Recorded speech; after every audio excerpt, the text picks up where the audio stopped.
तो चलिए प्यारे विद्यार्थियों सब, आज हम लोग पढ़ने वाले हैं पॉलिटिकल का फर्स्ट क्लास ऑब्जेक्टिव। ठीक है, आप लोग इसे क्या करेंगे, ध्यान से कम तो 3 से 4 बार इसे क्या करेंगे, सुन लेंगे। तो इसमें लगभग जो है ना 44 क्वेश्चन है और काफ़ी जो है ना अच्छे क्वेश्चन है। ठीक है, कभी भी माने आपको जो है ना क्या करेंगे, इसे ध्यान में करके और याद करेंगे। आप लोग को क्लास में क्या किया जाएगा, सुन लिया जाएगा, और जो नहीं सुनाएंगे उसको क्या लगेगा ना, परिणाम मिल जाएगा क्लास में। तो सभी को अपना क्या करेंगे, ध्यान से सुन लेंगे और कमेंट में ज़रूर लिखेंगे। जो जो अगर देख रहे हैं वो कमेंट में क्या करेंगे, लिख देंगे। ठीक है, चलिए हम लोग क्या करते हैं, पहला क्वेश्चन स्टार्ट कर देते हैं समय बिना गवाए हुए। देखिए पहला क्वेश्चन क्या है कि 1967 तक भारत में किस प्रकार की दलीय व्यवस्था थी। ये कहानी देखो, 1967 तक भारत में किस प्रकार की दलीय व्यवस्था थी। तो ध्यान में रखेंगे, ऑप्शन इसका हो जाएगा डी, एकल अधिपत्यशाली दल व्यवस्था। क्या बोलेंगे, एकल अधिपत्यशाली दल व्यवस्था। 1967 तक भारत में किस प्रकार की दलीय व्यवस्था था, तो एकल अधिपत्यशाली दल व्यवस्था था। अगला क्वेश्चन है दूसरा नंबर। ठीक है, ध्यान में रखेंगे दूसरा क्वेश्चन, भारतीय राष्ट्रीय कांग्रेस के द्वारा किस प्रकार के समाजवाद को अपनाया गया। तो भारतीय राष्ट्रीय कांग्रेस के द्वारा भारतीय राष्ट्रीय कांग्रेस के द्वारा किस प्रकार के समाजवाद को अपनाया गया। तो ध्यान में रखेंगे, ऑप्शन बी हो जाएगा ब्रिटेन का लोकतांत्रिक समाजवाद। ब्रिटेन का लोकतांत्रिक समाजवाद। तो कौन सा अपनाया गया बताएंगे, ब्रिटेन का लोकतांत्रिक समाजवाद हो जाएगा। तो ऑप्शन नंबर क्या हो जाएगा, बी हो जाएगा। चलिए अगला क्वेश्चन सुनेंगे आप लोग, तीसरा नंबर। देखिए क्वेश्चन नंबर तीसरा क्या कर रहा है, भारत के किस राज्य में कम्युनिस्ट पार्टी को सत्ता में आने का सर्वप्रथम अवसर कब मिला। ठीक है, तो ध्यान में रखेंगे, कम्युनिस्ट पार्टी को सत्ता में मिलने का जो अवसर जो मिला था वो कब मिला था। तो ऑप्शन नंबर क्या हो जाएगा, बी, 1957 के दूसरे चुनाव के बाद। 1957 के दूसरे चुनाव के बाद। तो आप लोग ध्यान में रखेंगे, भारत के किस राज्य में कम्युनिस्ट पार्टी को सत्ता में आने का सर्वप्रथम अवसर मिला था। तो 1957 के दूसरे चुनाव के बाद। 1957 के दूसरे चुनाव के बाद। चौथा नंबर क्वेश्चन है, भारत के प्रथम गैर कांग्रेसी प्रधानमंत्री कौन थे। तो भारत के प्रथम गैर कांग्रेसी प्रधानमंत्री कौन थे, काफ़ी अच्छा क्वेश्चन है। तो 4 का हो जाएगा बी, मोरारजी देसाई। क्या बोलेंगे, मोरारजी देसाई। भारत के प्रथम गैर कांग्रेसी प्रधानमंत्री कौन थे, तो मोरारजी देसाई थे। कौन थे बताएंगे, मोरारजी देसाई थे। उसके बाद 5वां नंबर क्वेश्चन क्या है, निम्नलिखित में से किसे वामपंथी पार्टी की कोटि में रखा जा सकता है। दो वाम क्या बोलेंगे, कोट वामपंथी कोटि की पार्टी में क्या कर जाएगा, रखा जाएगा। तो 5वें नंबर का आपका हो जाएगा ऑप्शन सी, अर्थात भारत कम्युनिस्ट पार्टी। क्या हो जाएगा, भारत कम्युनिस्ट पार्टी हो जाएगा। ठीक है, ध्यान में करेंगे। उसका 6ठा नंबर क्वेश्चन है, संविधान सभा में प्रारूपी समिति के अध्यक्ष कौन चुने गए थे। तो संविधान सभा में प्रारूपी समिति के अध्यक्ष कौन चुने गए थे। तो प्रारूपी समिति है, तो ध्यान में रखेंगे क्या होगा, भीमराव अंबेडकर। क्या हो जाएगा, भीमराव अंबेडकर। ऑप्शन नंबर क्या हो जाएगा, डी हो जाएगा। संविधान सभा के प्रारूपी समिति के अध्यक्ष कौन चुने गए थे, तो भीमराव अंबेडकर। अगला क्वेश्चन है 7वां, भारतीय नागरिकों को कितने मौलिक अधिकार प्राप्त है। तो भारत नागरिक के कितने मौलिक अधिकार प्राप्त है। तो ऑप्शन नंबर हो जाएगा सी। तो भारत नागरिक को अभी कितने मौलिक अधिकार प्राप्त है, तो 6 मौलिक अधिकार प्राप्त है। तो भारत नागरिक को अभी 6 मौलिक अधिकार क्या है, प्राप्त है। चलिए 8वां नंबर क्वेश्चन है, आप लोग ध्यान से सुनेंगे, भारतीय संविधान को पूर्ण रूप से किस दिन अपनाया गया। तो भारतीय संविधान को पूर्ण रूप से किस दिन अपनाया गया। तो ध्यान में रखेंगे, भारतीय संविधान को पूर्ण रूप से जो अपनाया गया था वो 26 जनवरी 1950 को क्या किया गया था, अपनाया गया था। तो ऑप्शन नंबर क्या हो जाएगा, सी हो जाएगा, 26 जनवरी 1950 को। चलिए 9 नंबर क्वेश्चन सुनेंगे आप लोग। ठीक है, देखेंगे संविधान के किस भाग को जर्मनी से लिया गया है। तो संविधान के किस भाग को जर्मनी से लिया गया है। तो ध्यान में रखेंगे, संविधान के किस भाग को जर्मनी से लिया गया है। तो जर्मनी से, देखो इसको हम याद करने का ट्रिक बता देता है, जर्मनी से जौरल और जौ से संकटकालीन। जब जड़ जाएंगे तो आपको क्या आएगा, संकटकालीन आ जाएगा। तो राष्ट्रपति के संकटकालीन अधिकार, राष्ट्रपति के संकटकालीन अधिकार जो है ऑप्शन नंबर डी, वो कहाँ से लिया गया है, जर्मनी से लिया गया है। कहाँ से लिया गया है, जर्मनी से। ठीक है, चलिए आ जाएंगे 10वें नंबर क्वेश्चन सुनेंगे आप लोग। ठीक है, देखिए 10वें नंबर क्वेश्चन क्या है, संविधान के किस भाग में मौलिक अधिकार का वर्णन है। तो संविधान के किस भाग में मौलिक अधिकार का वर्णन है। तो मौलिक अधिकार पूछ रहा है, क्या पूछ रहा है बताएंगे, मौलिक अधिकार पूछ रहा है। तो मौलिक अधिकार पूछ रहा है तो क्या हो जाएगा, तीसरा में। क्या हो जाएगा, तीसरा में। तीसरी भाग में जो है ना क्या है, मौलिक अधिकार का वर्णन है। तो ध्यान में रखेंगे कौन सी हो जाएगा, तीसरा में क्या हो जाएगा, मौलिक अधिकार का वर्णन है। 11वां नंबर क्वेश्चन है, भारत में एकल नागरिक का विचार किस देश से लिया गया है। तो देखो एकल नागरिक का प्रावधान जो है ना किस देश से लिया गया है, तो ब्रिटेन से। क्या बोलेंगे, ब्रिटेन से। तो भारत में एकल नागरिक का प्रावधान किस देश से लिया गया है, ब्रिटेन से लिया गया है। ठीक है, आप लोग ध्यान में करते चलेंगे क्योंकि क्लास में जब आएंगे तो हम सुनेंगे, ठीक है, और पिटान भी करेंगे। ठीक, और भारत में कितने राज्यों में द्विसदनात्मक व्यवस्थापिका स्थापित है। तो भारत के कितने राज्यों में द्विसदनात्मक व्यवस्थापिका स्थापित है, तो कितना हो जाएगा, 6। मानिए द्विसदनात्मक व्यवस्था मतलब क्या, द्विसदन होना चाहिए, माने विधानसभा और विधान परिषद भी होना चाहिए। ठीक है, चलिए 13 नंबर क्वेश्चन सुनिए। ठीक है, निम्नलिखित में से किस राजनीतिक पार्टी का उदय इंडिया एगेंस्ट कॉरपोरेशन आंदोलन से हुआ है। तो इंडियन एगेंस्ट कॉरपोरेशन से हुआ है। तो ध्यान में रखेंगे आप पार्टी का, किस पार्टी का, आप पार्टी का। तो ध्यान में रखेंगे कौन सा पार्टी था, आप पार्टी था। कौन सा पार्टी था, आप पार्टी। भारत में पहली महिला राज्यपाल कौन थी, तो पहली महिला राज्यपाल पूछ रही है, तो ध्यान में रखेंगे सरोजिनी नायडू। भारत की पहली महिला राज्यपाल कौन थी, बताएंगे सरोजिनी नायडू। किस देश का संविधान विश्व का सबसे बड़ा संविधान है, तो किस देश का संविधान विश्व का सबसे बड़ा संविधान है, तो ऑप्शन नंबर ध्यान रखेंगे भारत का संविधान। क्या हो जाएगा, भारत का संविधान, डी हो जाएगा। किस देश का संविधान विश्व का सबसे बड़ा संविधान है, तो भारत का संविधान, ऑप्शन नंबर क्या हो जाएगा, डी हो जाएगा। चलिए अगला 16 नंबर क्वेश्चन सुनेंगे। ठीक है, 16 नंबर क्वेश्चन क्या कह रहा है वो देखेंगे। संयुक्त राष्ट्र संघ महासभा की पहली महिला अध्यक्ष कौन थी, तो संयुक्त राष्ट्र संघ महासभा की पहली महिला अध्यक्ष कौन थी। तो ध्यान में रखेंगे संयुक्त राष्ट्र की बात हो रहा है, तो ये हो जाएगा कौन, विजय लक्ष्मी पांडित। कौन हो जाएगा, विजय लक्ष्मी पांडित। तो संयुक्त राष्ट्र संघ महासभा की पहली महिला अध्यक्ष कौन थी, तो विजय लक्ष्मी पांडित।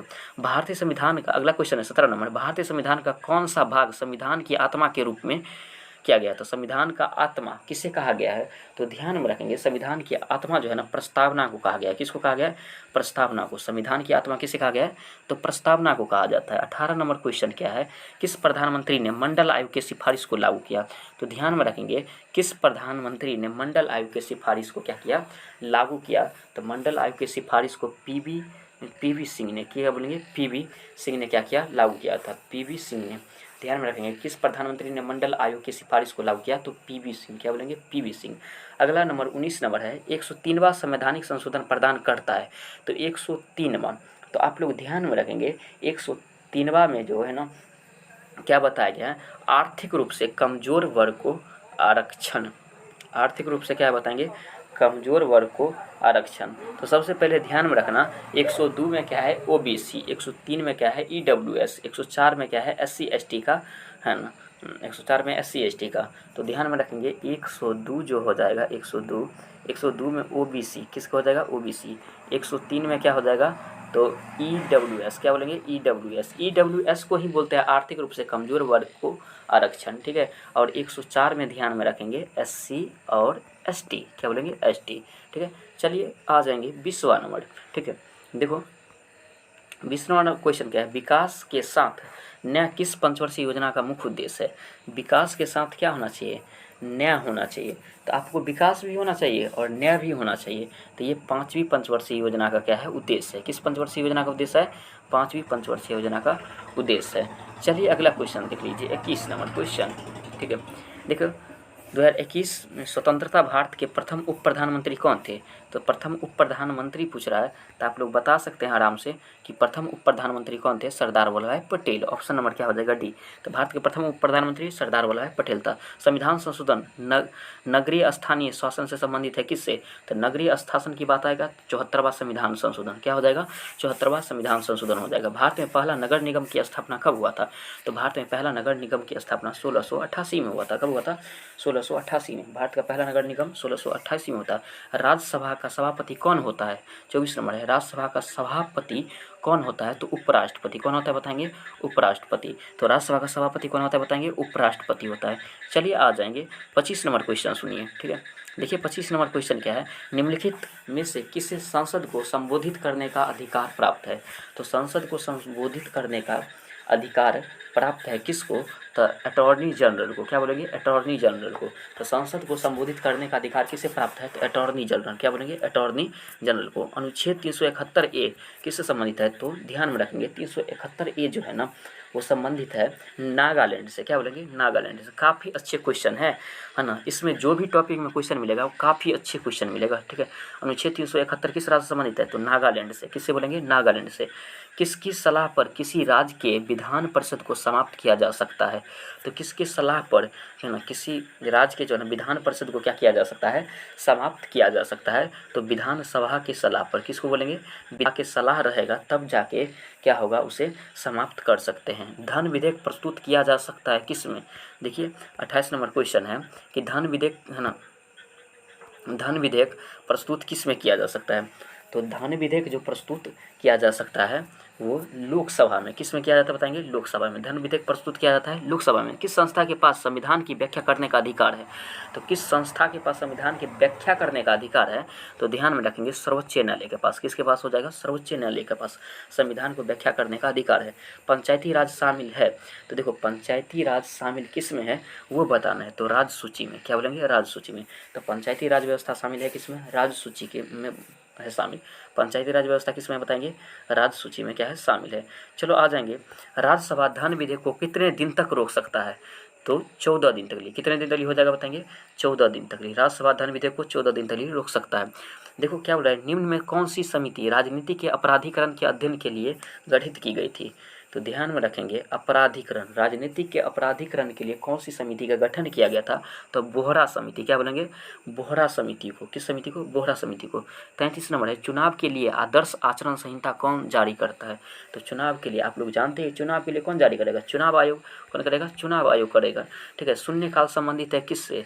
तो शून्यकाल ध्यान में रखेंगे, शून्यकाल संबंधित है किससे? संसद से। क्या बोलेंगे? संसद से। शून्यकाल किससे संबंधित है? संसद से संबंधित है। शून्यकाल संसद से क्या है? संबंधित है। शून्यकाल किससे संबंधित है बताएंगे? संसद से क्या है? संबंधित है।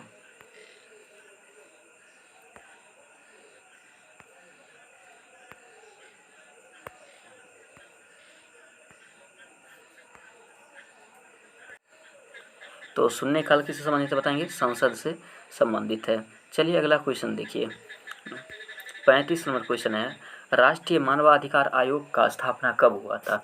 तो ध्यान में करेंगे, राष्ट्रीय मानव आयोग का जो स्थापना हुआ था, गठन हुआ था, कब हुआ था? 1990। मानवाधिकार आयोग की स्थापना कब हुआ था? 1990 में हुआ था। राष्ट्रीय मानवाधिकार आयोग की स्थापना 1990 में। पंचायती राज व्यवस्था को सबसे महत्वपूर्ण स्तर कौन है?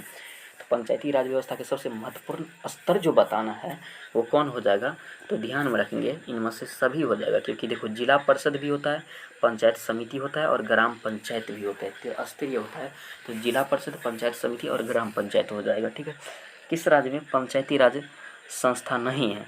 किस राज्य में पंचायती राज संस्था नहीं है? तो आप लोग को ध्यान में रखना है, हम बता दिए थे कि मणिपुर में हो जाएगा, मिजोरम में भी हो ही जाएगा, ठीक है। मणिपुर और मिजोरम, मणिपुर, असम और अरुणाचल प्रदेश, यहाँ नहीं की बात बोल रहा है, ठीक है। तो यहाँ सब नहीं है, तो मणिपुर में है, ठीक है, असम में भी है, अरुणाचल प्रदेश में भी है। कहाँ नहीं होगा? मिजोरम में नहीं होगा। क्या होगा? मिजोरम में नहीं है। तो पंचायती राज व्यवस्था कहाँ नहीं है बताएंगे? मिजोरम में नहीं है। भारत में कितने रेल नहीं, भारत में अंतिम रेल बजट कब प्रस्तुत किया गया था? तो भारत में रेल बजट जो प्रस्तुत किया गया था वो ध्यान में रखना है 2016 को। भारत में रेल बजट कब प्रस्तुत किया गया था? 2016 को। 39 नंबर क्वेश्चन है, अंतर्राष्ट्रीय मानवाधिकार दिवस कब मनाया जाता है? तो 10 दिसंबर को। कब मनाया जाता है बताएंगे? 10 दिसंबर को। अंतर्राष्ट्रीय मानवाधिकार दिवस 10 दिसंबर को। भारत में चुनाव आयोग का गठन कब हुआ था? तो 1950 में हुआ था। कब हुआ था? 1950 में। सुरक्षा परिषद के अस्थायी सदस्य का कार्यकाल क्या होता है? मैंने ये बताना है, सुरक्षा पद जो होता है उसका अस्थायी सदस्य का कार्यकाल 2 वर्ष होता है। कितना वर्ष होता है? 2 वर्ष। संयुक्त राष्ट्र संघ की एजेंसी नहीं है, तो कौन सा संयुक्त राष्ट्र संघ की एजेंसी नहीं है वो बताना है हमको। तो WTO। क्या बोलेंगे? WTO संयुक्त राष्ट्र संघ की एजेंसी नहीं है। उसके बाद ध्यान में रखना है, अंतिम क्वेश्चन पर आप पहुंच चुके हैं, जो क्या है, संयुक्त राष्ट्र महासभा की बैठक वर्ष में कितनी बार होती है? तो संयुक्त राष्ट्र महासभा की बैठक जो है ना वर्ष में जो कितनी बार होती है? तो वर्ष में 1 बार होती है। संयुक्त राष्ट्र सभा की वर्ष में बैठक कितनी बार होती है? 1 बार होती है। संयुक्त राष्ट्र महासभा की वर्ष में बैठक कितनी बार होती है? 1 बार। राज्य में विधान परिषद नहीं है। किस राज्य में विधान परिषद नहीं है? तो आप जान सकते हैं उत्तर प्रदेश में है, बिहार में है, कर्नाटक में है, राजस्थान में नहीं है। तो ऑप्शन नंबर क्या हो जाएगा? सी, राजस्थान। क्या हो जाएगा? 44 हो जाएगा, ऑप्शन नंबर सी हो जाएगा। ठीक है, तो आज की पहला क्लास में 44 नंबर था। ठीक है, उसके बाद कल जो है ना अगला नेक्स्ट क्लास में 44 से क्या होगा, आगे बढ़ेगा। अगर जो भी अगर चैनल को सब्सक्राइब नहीं किए वो क्या करेंगे, कर लेंगे, ताकि अगर कोई भी क्लास अगर दिया जाता है तो आप